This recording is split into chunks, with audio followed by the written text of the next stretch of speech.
ಯಾರೋ ಹೇಳಿದ ಅದ್ಭುತವಾದ ಮಾತು. ಆಯಾಸದಿಂದ ಅವಳು ಕಣ್ಣು ಮುಚ್ಚುತ್ತಿರುವಳು, ಆದರೆ ಅಮ್ಮ ಮಲಗುವಾಗ ಕೂಡ ಚಿಂತಿಸುತ್ತಿರುವಳು. ಇವತ್ತಿನ ಕತೆ ನನಗೆ ನಿಮ್ಮಂಥ ಗೆಳೆಯರೊಬ್ಬರು ಕಳುಹಿಸಿದರು.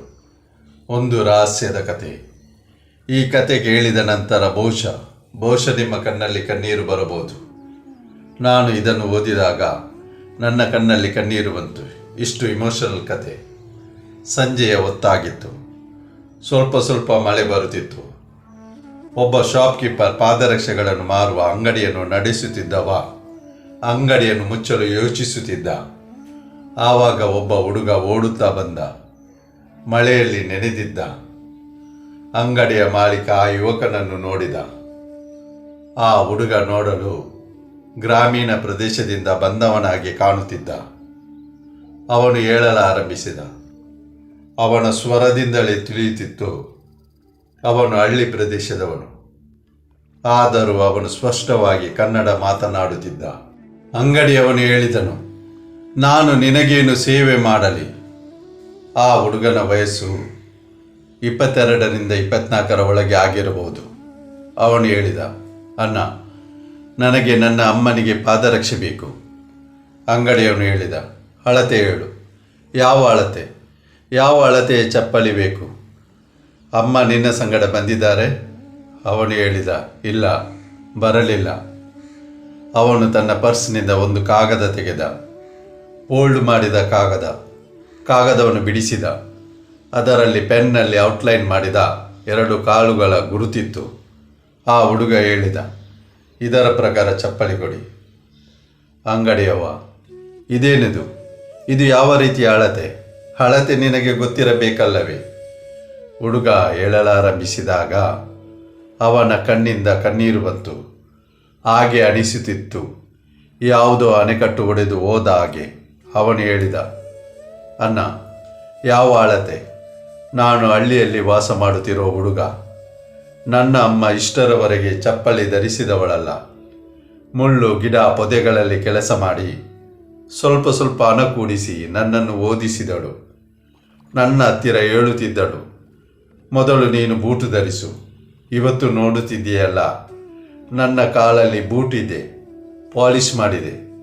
ಅಮ್ಮ ಹೇಳಿದ್ದಳು, ಇಂಟರ್ವ್ಯೂ ಕೊಡುವಾಗಲೂ ಬೂಟು ಧರಿಸು, ಕೆಲಸ ಮಾಡು. ನಿನಗೆ ತುಂಬ ಮುಖ್ಯವಾಗಿದೆ ಈ ಬೂಟುಗಳು, ನನಗಲ್ಲ. ಇವತ್ತು ನನಗೆ ನನ್ನ ಮೊದಲ ಸಂಬಳ ಬಂದಿದೆ. ನಾನೀಗ ಕೊನೆಯ ಬಸ್ನಿಂದ ಮನೆಗೆ ಹೋಗುತ್ತಿದ್ದೇನೆ, ನನ್ನ ಊರಿಗೆ. ನಾನು ಯೋಚಿಸುತ್ತಿದ್ದೆ, ಏನನ್ನು ಕೊಂಡು ಹೋಗಲಿ?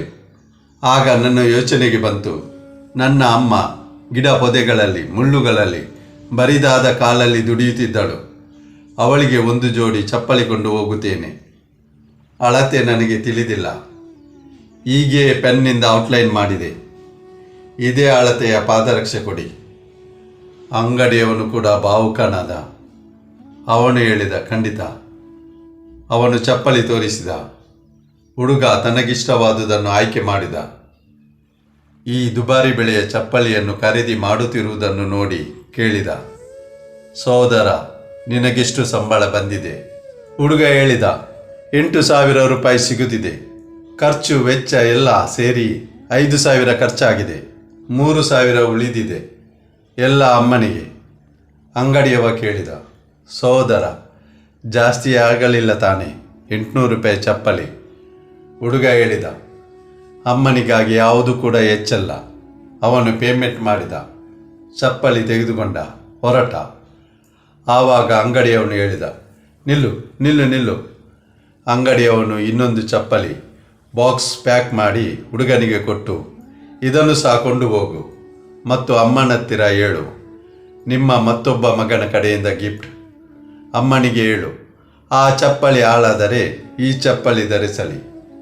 ಇವತ್ತಿನಿಂದ ಬರೀ ಕಾಲಲ್ಲಿ ಎಲ್ಲಿಗೂ ಹೋಗಬೇಡ.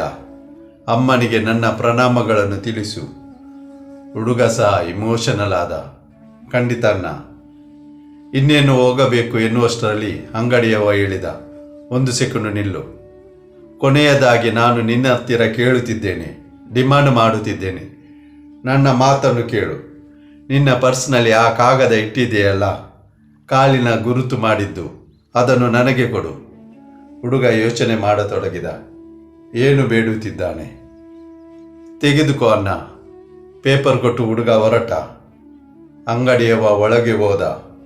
ಆ ಕಾಗದವನ್ನು ಕೊಂಡು ಹೋಗಿ ಪೂಜೆ ಮಾಡುವ ಸ್ಥಳದಲ್ಲಿಟ್ಟ. ಅಂಗಡಿಯವನ ಕೆಲಸದವನು ನೋಡಿದ. ಹೇಳಲಾರಂಭಿಸಿದ, ನೀವು ಏನು ಮಾಡುತ್ತಿದ್ದೀರಿ? ಅಂಗಡಿಯವನು ಹೇಳಿದನು, ಇವತ್ತು ನಾನು ಲಕ್ಷ್ಮೀದೇವಿಯ ಕಾಲಿನ ಹೆಜ್ಜೆ ಗುರುತು ಕಂಡೆ. ಇದನ್ನು ಇವತ್ತು ಪೂಜೆ ಮಾಡುವಲ್ಲಿ ಇಡುತ್ತಿದ್ದೇನೆ. ಈ ಪೇಪರ್ ಇಲ್ಲಿಟ್ಟರೆ ಖಂಡಿತ ಅಭಿವೃದ್ಧಿಯಾಗುವುದು ನಮ್ಮ ಅಂಗಡಿ. ನಿಜವಾಗಿಯೂ ಅವಳು ಮಹಾಲಕ್ಷ್ಮಿ. ಎಷ್ಟೊಂದು ಸಂಸ್ಕಾರ ಕೊಟ್ಟಿದ್ದಾಳೆ ಮಗನಿಗೆ. ಚಿಕ್ಕದಾದ ಕತೆ ಇದನ್ನು ಕಳಿಸುತ್ತದೆ. ಜೀವನದಲ್ಲಿ ಅಮ್ಮ ಇದ್ದರೆ ನಾವು ಇದ್ದೇವೆ. ಮೇಲೆ ಇರುವುದನ್ನು ಆಕಾಶ ಎನ್ನುತ್ತೇವೆ. ಅದಕ್ಕೆ ಅಂತ್ಯವಿಲ್ಲ. ಅದೇ ಅಮ್ಮ ಎಂದು ಹೇಳುತ್ತೇವೆ. ಅಮ್ಮನಿಗಿಂತ ದೊಡ್ಡ ಟೀಚರ್ ಇಲ್ಲ. ಅಮ್ಮನಿಗಿಂತ ದೊಡ್ಡ ಧರ್ಮ ಇಲ್ಲ. ಅಮ್ಮನಿಗಿಂತ ದೊಡ್ಡ ಪ್ರೀತಿ ಇಲ್ಲ. ಮತ್ತೆ ಅದೇ ಮಾತು, ಮೇಲೆ ಇರುವವನ ಆಶೀರ್ವಾದದಿಂದ, ನಿಮ್ಮ ಅಮ್ಮನ ಪ್ರೀತಿಯಿಂದ, ನಿಮ್ಮ ಪ್ರಯತ್ನದಿಂದ ಗೆಲುವು ನಿಮ್ಮದಾಗಿಸಿ, ಜಗತ್ತು ನಿಮ್ಮನ್ನು ಹಿಂಬಾಲಿಸುವಂತೆ ಮಾಡಿ. ಮತ್ತೆ ಭೇಟಿಯಾಗೋಣ ಮುಂದಿನ ಕಥೆಯೊಡನೆ. ನಮ್ಮ ಚಾನಲ್ ಲೈಕ್ ಮಾಡಿ, ಸಬ್ಸ್ಕ್ರೈಬ್ ಮಾಡಿ, ಪ್ರೋತ್ಸಾಹಿಸಿ. ಅಲ್ಲಿಯವರೆಗೆ ನಿಮ್ಮ ಕಾಳಜಿ ವಹಿಸಿ. ಸದಾ ನಗುನಗುತ್ತಾ ಇರಿ.